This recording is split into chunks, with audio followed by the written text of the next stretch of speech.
दोस्तों, घर और किचन के काम कुछ ऐसे काम हैं जो कभी ख़त्म नहीं होता। लेकिन आज मैं आपके साथ कुछ यूज़फुल टिप्स शेयर करूंगी जिनका यूज़ करके आप अपने घर और किचन के काम को आसान बना सकते हो, जिससे आप खुद के लिए बहुत सारे टाइम निकल पाओगे। तो चलिए वीडियो शुरू करते हैं।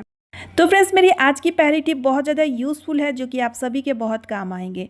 क्योंकि देखिए, गर्मियों के दिनों में और बारिश के दिनों में चींटियां घर में बहुत ज़्यादा हो जाती है, और खाने पीने की चीज़ों में जब चींटियां घुसती हैं ना, तो उस खाने पीने की चीज़ों को हमें खाना भी नहीं चाहिए और खाने का मन भी नहीं करता है। तो फ्रेंड्स, खाने पीने की चीज़ों में चींटियां बिल्कुल भी घुस ना पाए और बिल्कुल ख़राब ना हो, तो इसके लिए मैं आपको बहुत ही बढ़िया सा आइडिया शेयर करूँगी।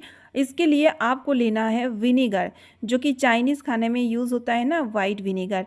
इसका स्मेल फ्रेंड्स बहुत ज़्यादा तीखी, बहुत ज़्यादा स्ट्रॉन्ग होती है, जो कि चींटियों को बिल्कुल भी नहीं पसंद होता है। तो इसलिए फ्रेंड्स, यहाँ पर हमें क्या करना है, कॉटन में विनेगर लगाएंगे और विनेगर लगाने के बाद विनेगर को अच्छी तरीके से हर उस कंटेनर में लगाएंगे जिस जिस कंटेनर में हम खाने पीने की चीज़ों को रखते हैं। तो इस तरह से विनेगर की जो स्मेल है बहुत ज़्यादा स्ट्रॉन्ग है, जो कि चींटियों को पसंद नहीं होती है। तो बिल्कुल भी खाने पीने की चीज़ों में आप चींटियाँ नहीं घुस पाएगी।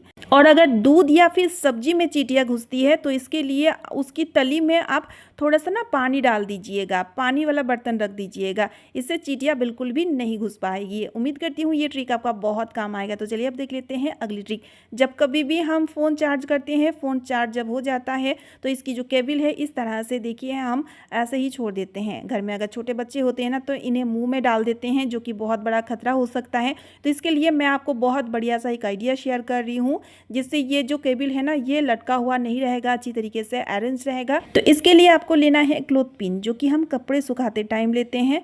और साथ ही में आपको चाहिए डबल टेप गम। डबल टेप गम का एक छोटा सा टुकड़ा लगा लेंगे और इस तरह से पिन में लगा देंगे। डबल टेप गम लगाने से स्विच बोर्ड में आराम से इन्हें हम चिपका सकते हैं। तो अब आपको देखिए स्विच बोर्ड में इस तरह से इन्हें चिपका देना है। तो देखिए फ्रेंड्स, कितना बढ़िया सा आइडिया है। अब देखिए, जब कभी भी आपका फ़ोन चार्ज हो जाए तो आप चार्जर की जो केबल है इन्हें अच्छी तरीके से फोल्ड कर लोगे। फोल्ड करने के बाद समेट के रखने के लिए ये जो पिन हमने लगाई इसके अंदर डाल देंगे। तो देखिए कितना बढ़िया तरीके से ये समेटा हुआ रहेगा और बच्चों के पहुंच से भी बाहर रहेगा। अगर आपके घर में छोटे बच्चे हैं तो ये काम आप फ़ौरन कीजिए। तो चलिए अब देख लेते हैं अगली ट्रिक। देखिए, मलाई से मक्खन निकालने का एक बहुत ही बढ़िया सा ट्रिक मैं आपको बताऊंगी, और बहुत ही आसान सा ट्रिक है जो कि आप सभी को बहुत पसंद आएगा। तो देखिए, काफ़ी सारी मलाई इकट्ठी हो चुकी है, तो जितनी भी मलाई है इन्हें मैं इस तरह से देखिए बर्तन में डालती जाऊंगी। इस तरह से अगर आप मलाई से मक्खन निकालोगे तो मौसम कोई सा भी हो, बहुत ही ईजी ट्रिक से मक्खन निकल जाएगी, बिल्कुल दिक्कत नहीं होगी। क्योंकि कई बार क्या होता है, बहुत ज़्यादा ठंड या फिर बहुत ज़्यादा गर्मी का मौसम होने की वजह से मिक्सी में या फिर हम जब हैंड ब्लेंडर में मक्खन निकालते हैं तो बिल्कुल भी मक्खन नहीं निकलती है, बहुत दिक्कत होती है। लेकिन इस ट्रिक से कोई भी दिक्कत नहीं होगी। तो यहाँ पर देखिए, जितने भी मलाई है उन्हें आप बर्तन में डाल देंगे। गहरा वाला बर्तन लीजिएगा और उसके बाद ऊपर से आपको पानी डालना है, पानी ऊपर तक भरना है और चम्मच से इस तरह से मिक्स कर दीजिएगा। फिर उसके बाद ढक्कन लगा के आपको इन्हें 3 से 4 घंटे के लिए छोड़ना है। अच्छा, पानी आपको नॉर्मल पानी डालना है, ना ठंडा ना गर्म। कम से कम 3 घंटे के लिए आप इन्हें छोड़ेंगे। 3 घंटे के बाद ले लेंगे मथनी, इसे हम मथनी कहते हैं, और मथनी से आपको इस तरह से देखिए घुमाते जाना है। मुश्किल से 5 मिनट लगता है फ्रेंड्स। 5 मिनट के अंदर आप देखेंगे बटर मिल्क से बटर सेपरेट हो जाएंगे, जैसे कि यहाँ पर आप वीडियो में देख सकते हैं। बहुत ही आसान सा तरीका है, बिल्कुल भी मेहनत नहीं लगती है। उसके बाद आप इस तरह से मक्खन को उठा के आराम से घी बना लीजिए। इससे ना घी का कलर और टेस्ट दोनों ही बहुत बढ़िया आता है, और आपको मिक्सी या फिर हैंड ब्लेंडर की झंझट भी नहीं करनी पड़ेगी। मिक्सी का यूज़ लेने से मिक्सी को अलग सा धोना भी पड़ता है, जो कि मुझे बहुत झंझट लगती है। तो घी बनाने का ये तरीका आपको कैसे लगी है मुझे बताना बिल्कुल ना भूले। अब चलिए देख लेते हैं अगला ट्रिक। तो देखिए फ्रेंड्स, अक्सर कई बार ऐसा होता है कि हम उल्टा सीधा कुछ खा लेते हैं और इस वजह से हमें गैस की प्रॉब्लम होने लगती है, पेट में बहुत ज़्यादा दर्द होता है। तो यहाँ पर मैं आपको बहुत ही बढ़िया सा उपाय बताती हूँ। आपको लेना है पेन, और यहाँ पर देखिए हमारे हाथों में ना काफ़ी सारी एक्यूप्रेशर पॉइंट होता है। तो यहाँ पर देखिए ये जो पॉइंट मैं आपको दिखा रही हूँ, उस एक्यूप्रेशर पॉइंट में आपको ये जो पेन है इन्हें देखिए सर्कल आकार में घुमाते जाना है। एक बड़ा सा सर्कल आपको बनाते जाना है। तो लगभग 5 मिनट के लिए आप इस तरह से सर्कल बनाओगे तो इससे क्या होगा, ये जो एक्यूप्रेशर पॉइंट है ना, इसमें दबाव पड़ेगा और जिस कारण पेट में बनी गैस रिलीज होना शुरू करेंगे। इससे दोस्तों आपको गैस में, पेट दर्द में बहुत राहत मिलेगा। उम्मीद करती हूँ ये ट्रिक आपका बहुत काम आएगा। तो चलिए अब देख लेते हैं अगली ट्रिक। बारिश के दिनों में लोहे के बर्तन में इस तरह से जंग पड़ जाते हैं, चाहे हम इन्हें डेली क्यों ना यूज़ कर लें, उसके बाद भी आपने देखे होंगे लोहे की जो बर्तन हो, चाहे तवा हो गया या फिर कढ़ाई, इसमें जंग पड़ जाता है। बारिश के दिनों में इस तरह का समस्या होती है और ये जो जंग है ये हमारे पेट के लिए बहुत ख़राब होता है। तो इसके लिए बहुत ही बढ़िया सा आइडिया शेयर कर रही हूँ। आपको क्या करना है, देखिए जब कभी भी हम लोहे की बर्तन, चाहे तवा हो या फिर कढ़ाई, उन्हें धोने के बाद सुखा लें। सुखाने के बाद आपको 2 से 3 बूंद ऑयल, चाहे आप रिफाइन ऑयल ले लीजिए, सरसों का तेल ले लीजिए। लेने के बाद ना अच्छी तरीके से इस तरह से लगा के रखें, इससे जंग बिल्कुल भी नहीं पड़ेंगे। उम्मीद करती हूँ ये ट्रिक भी आपका बहुत काम आएगा। तो चलिए अब देख लेते हैं अगली ट्रिक। देखिए यहाँ पर हमने लिए हैं एक पिलो कवर जो कि पुराना हो चुका है, कहीं से ये देखिए फट चुका है और हम क्या करते हैं, इस तरह का पुराना पिलो कवर को फेंक देते हैं। तो मैं आपको बहुत बढ़िया सा इसका आइडिया शेयर करूँगी। सबसे पहले हमें ना इन्हें देखिए पानी से अच्छी तरीके से गीला कर लेना है। तो देखिए इन्हें गीला करने के बाद आपको लेना है एक वाइपर और इस वाइपर को पिलो कवर के अंदर डालना है और पिलो कवर की जो एक्स्ट्रा पार्ट है ना, इन्हें आपको वाइपर में इस तरह से लपेट देना है। लपेटने के बाद दोनों ही साइड में आपको क्लॉथ पिन से इन्हें सेट कर देना है ताकि ये अच्छी तरीके से सेट हो जाए। अब ये बन गया है बहुत बढ़िया सा क्लीनिंग टूल, जिनका यूज़ लेकर आप खड़े खड़े पोछा लगा सकते हो। अगर आपको कमर में या फिर घुटनों में दर्द है, बैठकर पोछा लगाने में दिक्कत होती है, तो इस तरह से खड़े खड़े पोछा लगा सकते हो बहुत इजी तरीके से।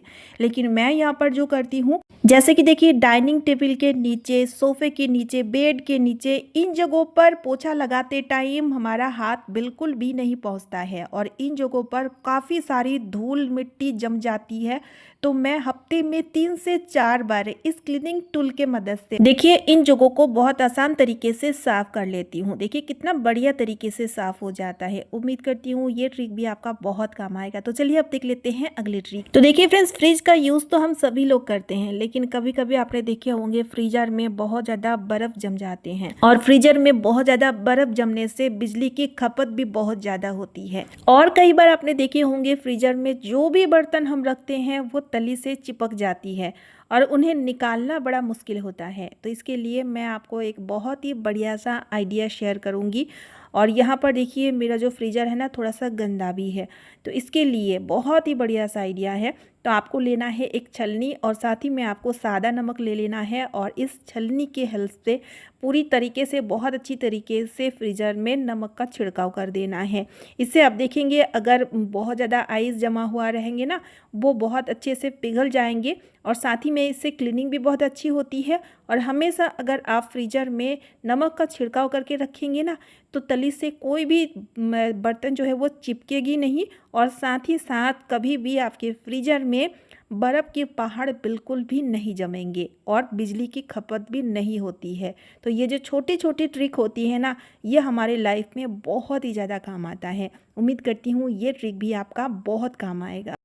तो देखिए अक्सर कई बार क्या होता है, हमारे पास कुछ ऐसा बाल्टी होता है जो कि पुराना हो जाता है या फिर कहीं से वो फट जाता है, तो उनका यूज़ नहीं लेते हैं।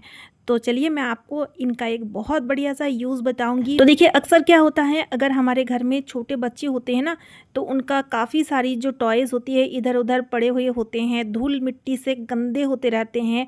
तो आप क्या कीजिए, आप एक काम कर सकते हैं, ये जो बाल्टी बेकार पड़ी हुई होती है जिन्हें हम फेंक देते हैं, तो आप इसके अंदर अगर जितने भी टॉयज़ है, ख़ास तौर में जो बिखरे हुए लगते हैं, पूरे घर में फैला हुआ रहता है, तो उन सारी टॉयज़ को आप इसके अंदर डाल के रख सकते हैं। अब देखिए ये धूल मिट्टी से गंदे ना हो, इसके लिए आप कोई पुराना पिलो कवर ले लीजिए। ये भी अक्सर हम सभी के घरों में होता है। तो यहाँ पर हम क्या करेंगे, इस बाल्टी को पिलो कवर के अंदर डाल देंगे। तो इससे क्या होगा, जितने भी टॉयज़ होंगे वो बिल्कुल गंदे भी नहीं होंगे और आराम से कहीं पर भी अब हम इन्हें स्टोर करके रख सकेंगे। मैं यहाँ पर बच्चों के जो टॉयज़ हैं उन्हें रखना बताई हूँ। इसी तरह से आप ग्रॉसरी के जो एक्स्ट्रा सामान होते हैं उन्हें भी स्टोर करके रख सकते हैं, या फिर छोटी मोटी काफ़ी सारे हमारे घर में सामान होते हैं उन्हें भी आप रख सकते हैं, जिससे वो सेफली इस तरह से धूल मिट्टी से बचे रहेंगे। तो इस तरह देखिए, जिन बाल्टी को हम फेंक देते थे वो कितना बढ़िया तरीके से एक फ्री ऑफ कॉस्ट स्टोरेज बन के तैयार हो चुका है। उम्मीद करती हूँ ये ट्रिक भी आपका बहुत ही ज़्यादा काम आएगा। तो चलिए आज का वीडियो मैं यहीं पे एंड करती हूँ। अगर आपको वीडियो थोड़ी सी भी यूज़फुल लगे तो वीडियो को ज़्यादा से ज़्यादा शेयर कर दीजिएगा, साथ ही साथ चैनल को सब्सक्राइब और वीडियो को एक लाइक ज़रूर कीजिएगा। तो चलिए फिर मिलते हूँ नेक्स्ट वीडियो में। Bye friends and thanks for watching.